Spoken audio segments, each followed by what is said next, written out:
Romanos capítulo 12. ¿Ya tienen su Biblia abierta acá? Romanos capítulo 12. Estaremos mirando parte del capítulo 13 también, porque el capítulo 13 es la continuidad de lo que se habla en el capítulo 12. Voy a leer el versículo 1 para introducir el contexto de lo que aquí se dice. Así que, hermanos, os ruego por las misericordias de Dios, que presentéis vuestros cuerpos en sacrificio, ¿cómo? Vivo, santo, agradable a Dios, que es vuestro culto racional. En Roma había una pequeña iglesia formada en tiempos difíciles. En el año 49, un emperador romano llamado Claudio expulsó a los judíos de Roma. Los judíos estaban en Roma como inmigrantes. Ese no era su país. Tuvieron que adaptarse a la cultura, tuvieron que adaptarse al idioma, tuvieron que adaptarse al contexto, a lo que se vivía allí y a las circunstancias. Tenían limitaciones como muchos de nosotros. Tuvieron que enfrentar desafíos como muchos de nosotros. Pero cuando a ellos le tocó el momento de formar una linda iglesia y ver esa iglesia ya dentro de los parámetros de organización, tal vez habían ya comprado un building bonito con sacrificio, tal vez ya tenían los permisos de la ciudad para desarrollar sus cultos, tal vez esa iglesia iba pomposa creciendo. De pronto escuchan que el emperador está diciendo: tienen que salir todos los judíos de aquí de Roma porque aquí no lo queremos. Imagínense ahora esta iglesia que con sacrificio se han congregado, con sacrificio han crecido y ahora tienen que salir de ahí, tal vez perder el building, tal vez irse a diferentes lugares para poder escapar de Roma y la persecución del emperador. Fue momentos difíciles que vivió esa iglesia en Roma. Yo diría que fueron azotados por una pandemia, por la pandemia del emperador Claudio. Cuando llega una pandemia, la pandemia afecta a la parte social. La pandemia afecta la parte emocional de una gente, afecta también la pandemia la parte financiera de un país, de un estado. Todo es afectado con una pandemia. Pero la pandemia también afecta la fe.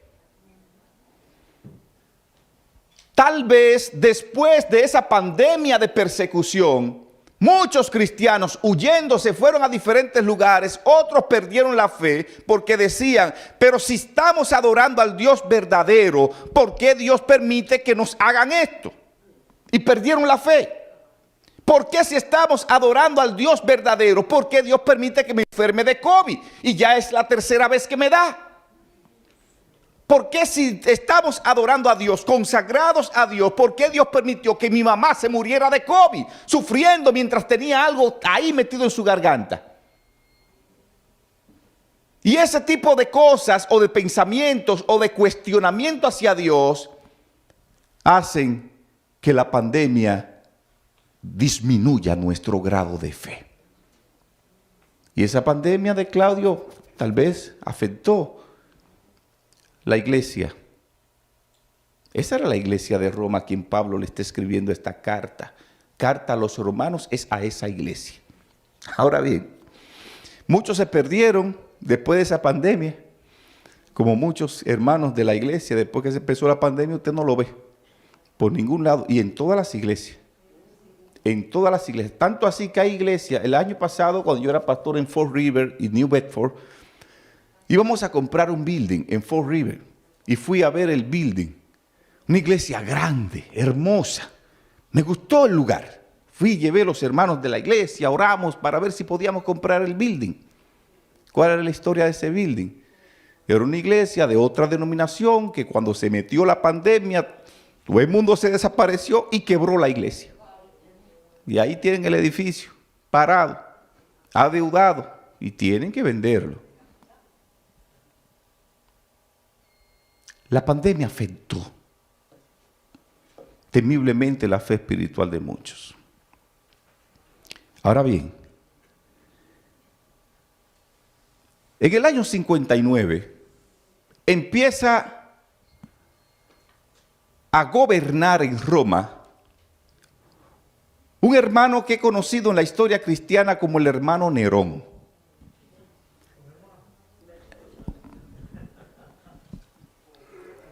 Nerón. El nombre de Claudio es como más bonito mencionarlo. Sí, Claudio, suena bonito eso, Claudio. Pero Nerón, Wilber. Nadie le ha puesto un hijo Nerón, porque el mismo nombre suena raro, pesado. Este hombre era más pesado que el nombre. Pero Nerón hace algo bueno. Cuando Nerón empieza a reinar, dice, voy a contradecir lo que dijo Claudio. Claudio expulsó a los judíos y yo lo voy a hacer que vuelvan los judíos para acá. Y dijo, vengan para acá otra vez para Roma, que esta es su ciudad. Aquí lo queremos, aquí lo amamos.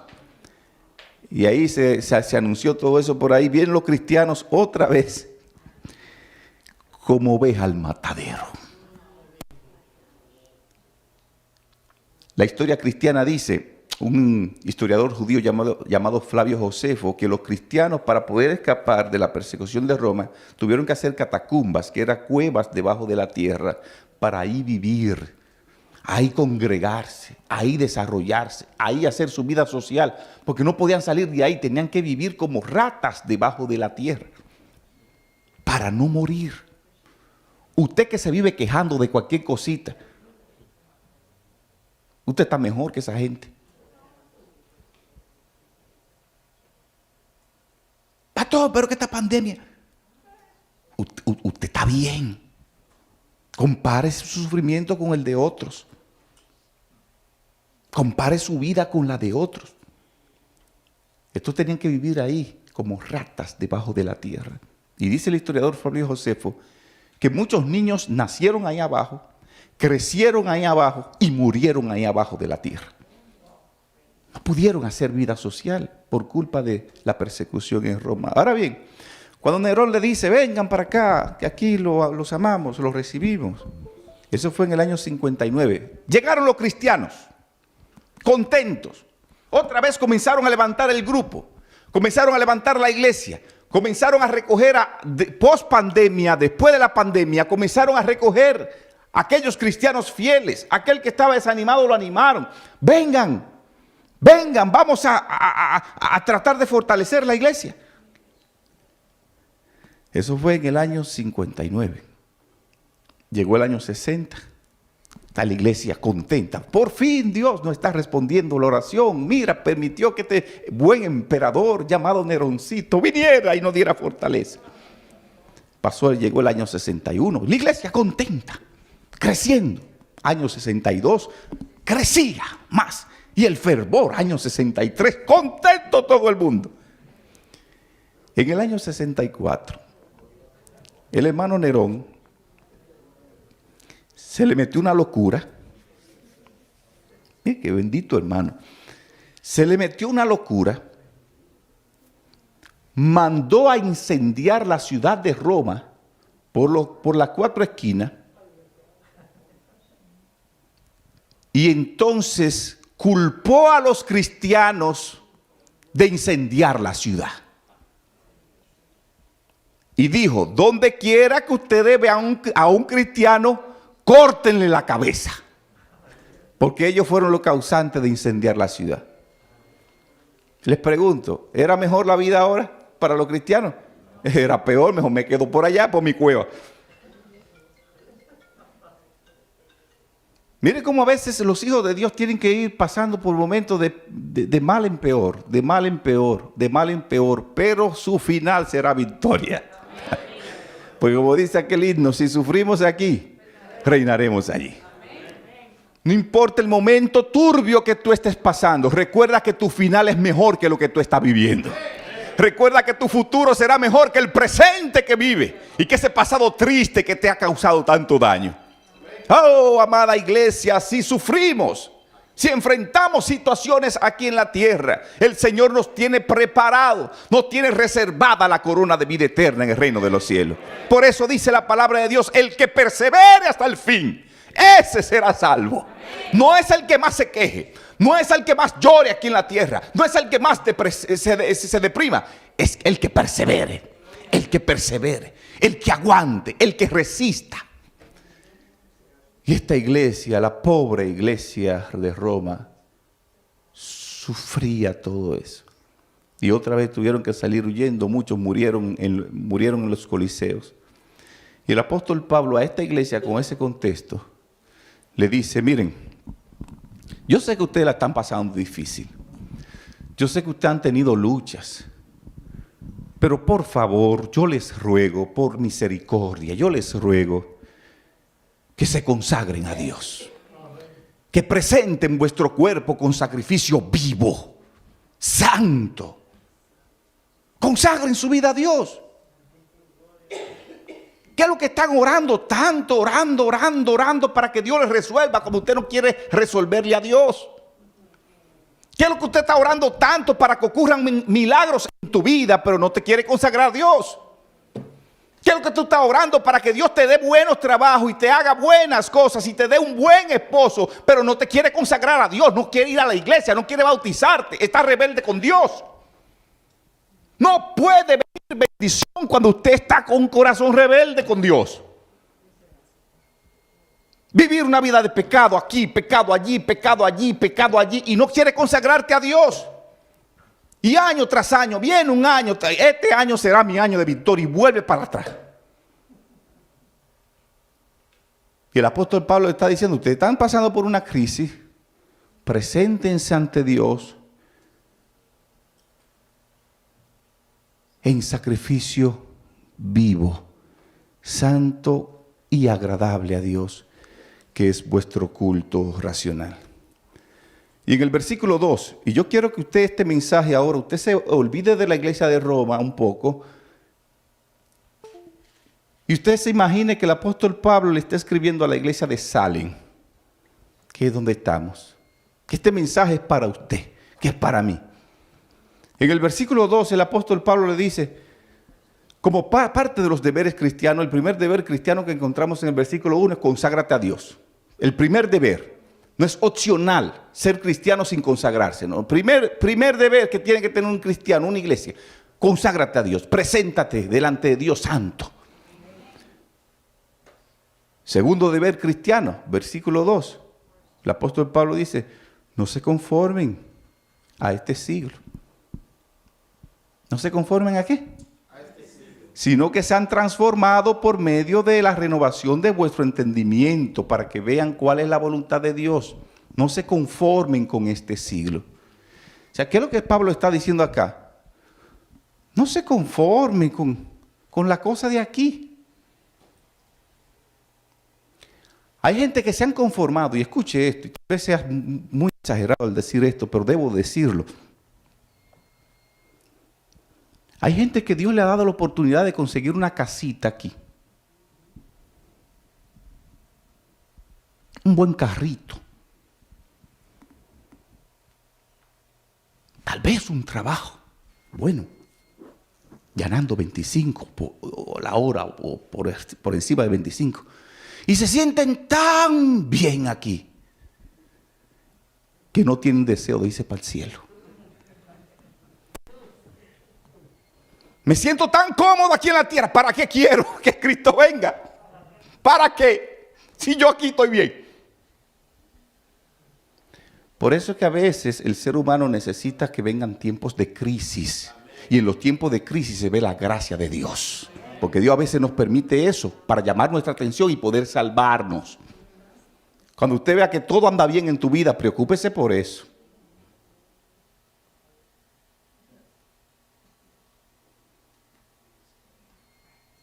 Y Pablo está advirtiendo aquí a los cristianos, no se conformen con estas cosas, no se conformen con este mundo, no se conformen con lo que estamos viviendo. Porque esa no es la voluntad de Dios. O sea, deberíamos cada día decir, ven Señor Jesús. Gracias por esta casita que me ha dado. Gracias por este carrito que me ha dado. Gracias por este trabajo que tengo. Pero yo no quiero eso. Yo quiero que tú vengas. Porque quiero irme contigo al reino de los cielos. Ese es mi mayor deseo. Ven, ven Señor Jesús. Y otro de los deberes cristianos que él advierte en el versículo 3 es: por la gracia que me es dada a cada cual que está entre vosotros, no tenga más alto concepto de sí que el que debe tener, sino que piense de sí con cordura, conforme a la medida de la fe que Dios repartió a cada uno. Porque de la manera que un cuerpo tiene muchos miembros, no todos los miembros tienen la misma función. Así nosotros, versículo 5, siendo muchos, somos un cuerpo, ¿en quién? En Cristo. Y todos los miembros, los unos a los otros, trabajamos para Cristo. De manera que teniendo diferentes dones, según la gracia que nos es dada, si es el don de profecía, úsese ese don conforme a la medida de la fe. Si es el don de servicio, úsese ese don para enseñar, para servir. Si es el don de la enseñanza, úsese ese don en la enseñanza. Si es el don de la exhortación, úsese ese don en la exhortación, versículo 8. Si es el don que reparte con liberalidad, el que preside con solicitud, el que hace misericordia con alegría, use todos esos dones. Úselo, porque nosotros somos el cuerpo de Cristo. Amada iglesia, este es el único lugar, la iglesia, y quiero que preste atención. Este es el único lugar donde todos los que entran a la iglesia entran con compromiso. ¿Entran con qué? Con compromiso. Aquí el compromiso no es opcional. Desde que usted se bautiza, dice Hechos 2:37 y 38, que Dios te da el don del Espíritu Santo. Y Dios te otorga dones para crecimiento de ti y para el crecimiento del cuerpo de Cristo, que es la iglesia. Cuando Dios a mí me da el don de cantar, no es para que yo cante en el baño de mi casa, es para que yo cante en la iglesia, es para que yo haga esa obra misionera por ahí y aquí a la persona que le estoy dando estudio o con quien yo voy a dar estudio le pueda cantar una canción. A veces un canto llega más profundo que un mensaje. Entonces, si Dios me dio ese don, que estoy yo por allá cantando por allá, cante aquí. Si yo tengo el don del canto, me están nombrando a mí para que sea parte del precio. Yo no quiero cantar porque este año quiero vacacionar. ¿Qué quiere vacacionar? Que vacaciona con Dios. O el que toma vacaciones para la cosa de Dios está trabajando para el diablo. Escuche esto. El que vacaciona para las cosas de Dios. Algunos me han dicho, este año voy a coger un año sabático, pastor. No quiero trabajar, voy a estar sentadito. Dice el diablo, bienvenido a mi equipo. Venga, que usted va a trabajar conmigo. Porque eso es lo que el diablo quiere y anda buscando gente sentada que no quieran compromiso con Dios. En la obra de Dios, desde que usted entra a la iglesia, no hay lugar para vacaciones. Hay lugar para trabajar. ¿Hasta cuándo? Hasta que Cristo venga. Pastor, y en la ociosidad mucho tiempo para chiquear. Así es, así es. Todos en la iglesia tenemos un compromiso con Dios. No es con el pastor, no es con los líderes, no es con una conferencia, con Dios. Pero tristemente muchas iglesias, y qué bueno que aquí no se ve eso. He sido pastor de muchas iglesias. Aquí en República Dominicana, en los años que tengo de ministerio. Y he visto muchas iglesias donde el hermano ha perdido el enfoque. Y muchos hermanos entienden que en la iglesia debe dársele el trato que se le da a usted cuando va a un restaurante. Muchos entienden que la iglesia es un restaurante. ¿Qué pasa en un restaurante? Usted llega, usted reserva una mesa. Usted se sienta. Si duran un tiempo sin reservarte la mesa, usted empieza a criticar. Pero este restaurante si duran tanto. ¿Y qué es lo que pasa aquí? Pues yo no vuelvo para acá. Comienza entonces usted a ver cosas. Usted entró, le pusieron la mesa. Usted se sienta. Usted no está preocupado en que hay que preparar la comida. Usted no está preocupado en que hay que lavar los platos. No, usted está preocupado en que me traigan la comida porque quiero comer. Y se sienta y se acomoda. Y está ahí, ¿qué me van a dar hoy? ¿Cómo estará la pasta hoy? ¡Wow! Están durando mucho. ¡Wow! Mira cómo, y comienza usted a criticar todo, al mesero que pasa, al mesero que usted llamó y no vino. Y se da una serie de cosas que usted la ve porque usted está sentado esperando que le sirvan. Y ahí sí te sirven mal. O ay, si la comida tú le sentiste un poquito la sal alta. Comienza a dañar, criticando todo. No se valora el esfuerzo. Estoy ahí para que me sirvan, pero no estoy ahí para servir. Y así hace mucha gente cuando viene a la iglesia. Me siento en el banco, cruzo mi brazo así. Algunos se sienten tan cómodos que tiran la cabeza para atrás y abren la boca y se quedan durmiendo ahí. Y ya cuando termina el sermón, dije, ya pasó todo, me fui. ¡Wow! Que tienen un reloj biológico que lo despierta cuando ya se termina todo.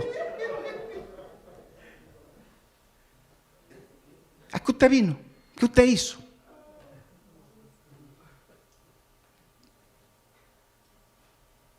Muchos vienen, vengo a la iglesia, me siento, estoy ahí en la iglesia. Déjame escuchar el sermón. A ver qué traen hoy. ¿Qué traen hoy? Y se predicó y se va a su casa diciendo, no se predicó nada. Ese predicador no tiene nada. Así sí es bueno, párese usted aquí, venga. De seguro que si usted se para aquí. El año pasado me decía un hermano, el predicador que usted mandó ahí, el predicador, ¿no? Digo, ok, hermano, lo voy a poner usted para tal día. Y era anciano. Lo voy a poner para usted para tal día. Me dice, no, pastor, a mí no me meten en eso. Y era anciano. No me ponga a predicar. Un sábado. No. Me vuelvo loco yo ahí arriba con un micrófono en la mano.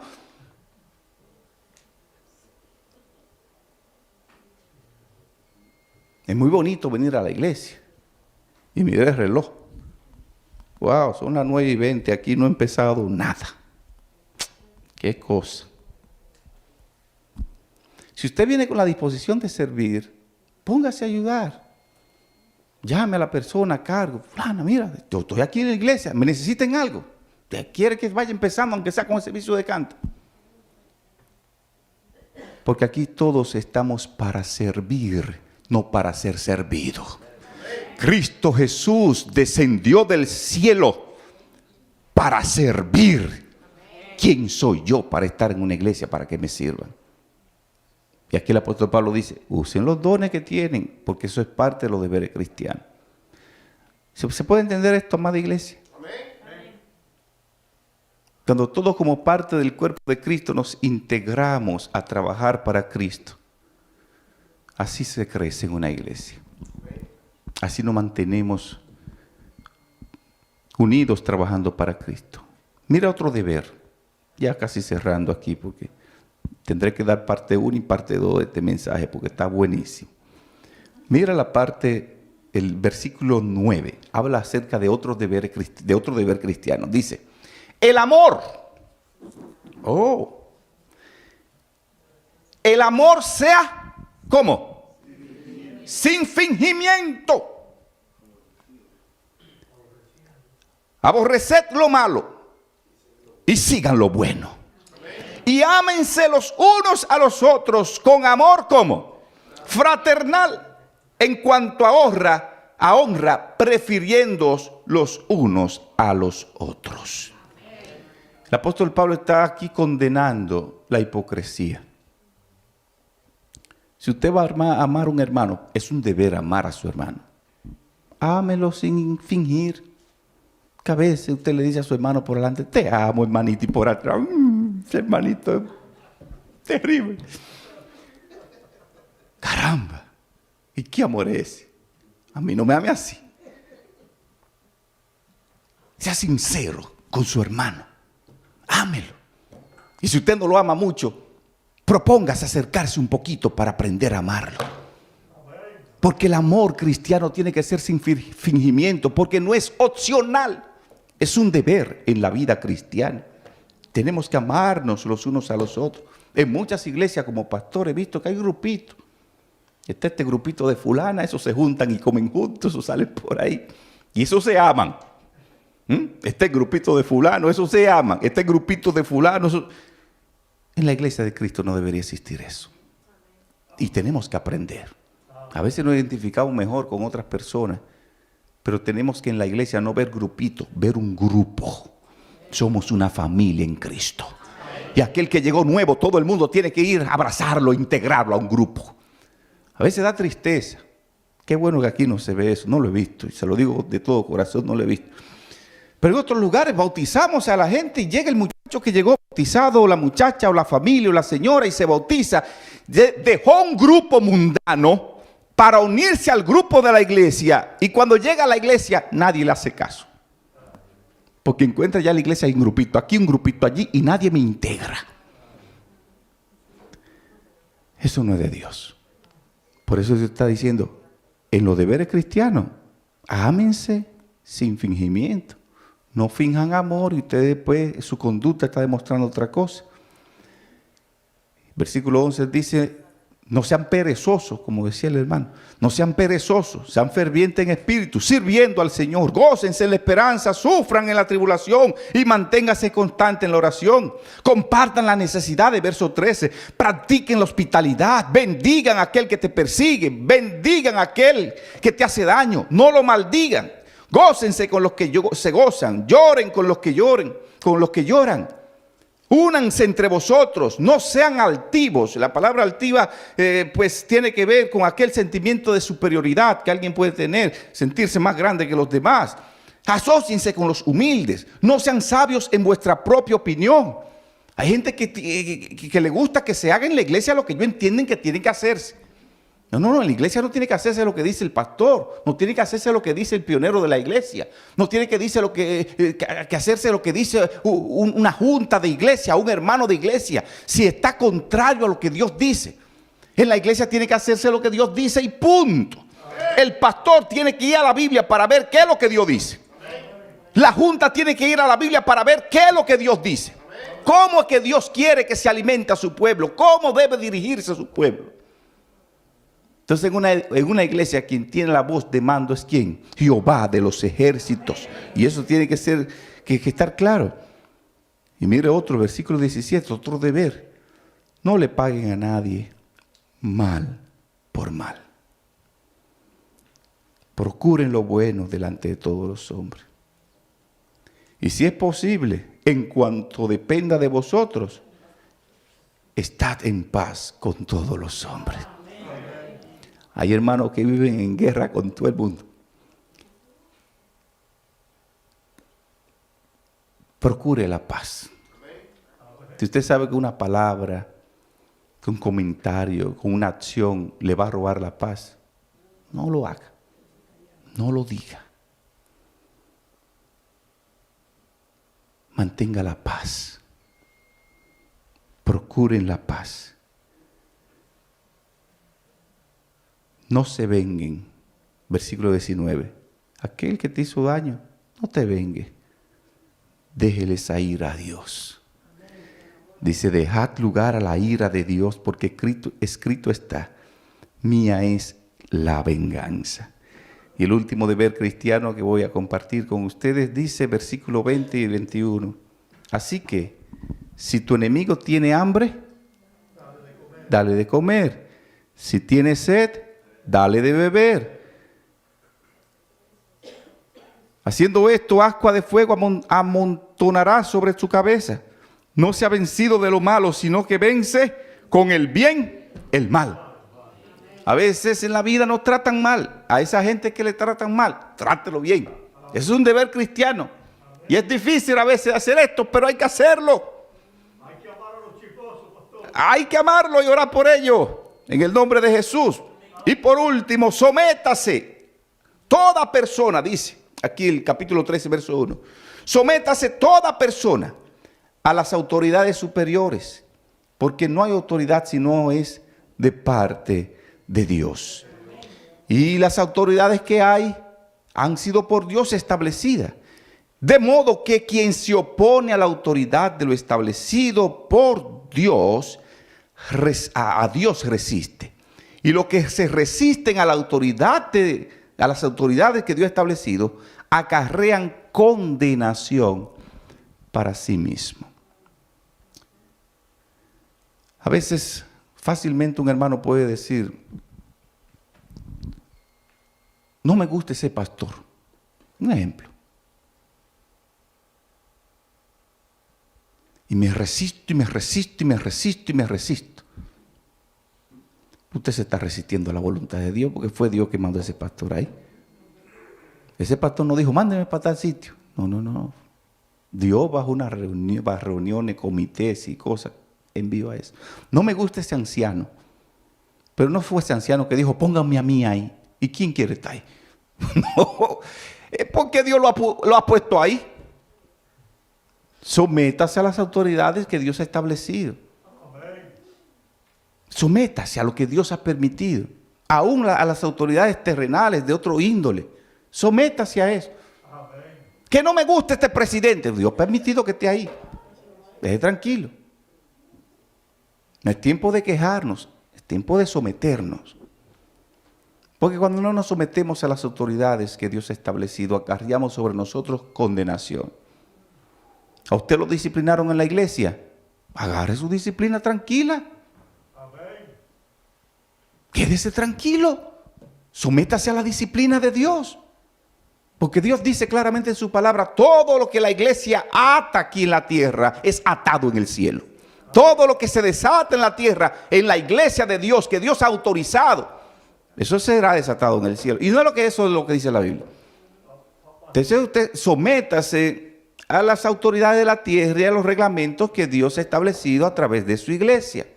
No sea rebelde, no se endurezca, no endurezca tu corazón con Dios y sus autoridades, porque acarrea sobre sí mismo maldición, porque ese acto de rebeldía puede hacer que tú pierdas tu paz, tu tranquilidad y tu vida eterna. Yo he conocido personas muy cercanas a mí, que han muerto rebelde con Dios, rebelde con su iglesia, con sus propias opiniones, con su propio concepto, entendiendo lo que quieren. No se someten a la iglesia, no a lo que la iglesia le dice. Se puede perder la vida eterna. Por eso Dios dice: sométanse a las autoridades de la tierra. Y no llamar a los hermanos para criticar a los líderes, porque eso es chisme. Así es. Gracias, líder. Así es. Tiene toda la razón. Amada iglesia, versículo 11, cierro con esto. Conociendo el tiempo, es hora de levantarnos del sueño. ¿Qué tiempo estamos conociendo? Que ya esto se está acabando, que Cristo viene pronto. Si usted entiende eso, levántese del sueño.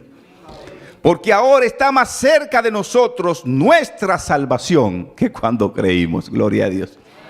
Si usted hace 20 años se metió a la iglesia y usted entendía que Cristo estaba cerca, ahora está más cerca que hace 20 años atrás. Entonces es tiempo de levantarnos, porque nuestra salvación está más cerca que cuando creímos. La noche está avanzada y se acerca el día. Desechemos pues la obra de las tinieblas y vistámonos las armas de la luz. Amada iglesia, que Dios te bendiga grandemente.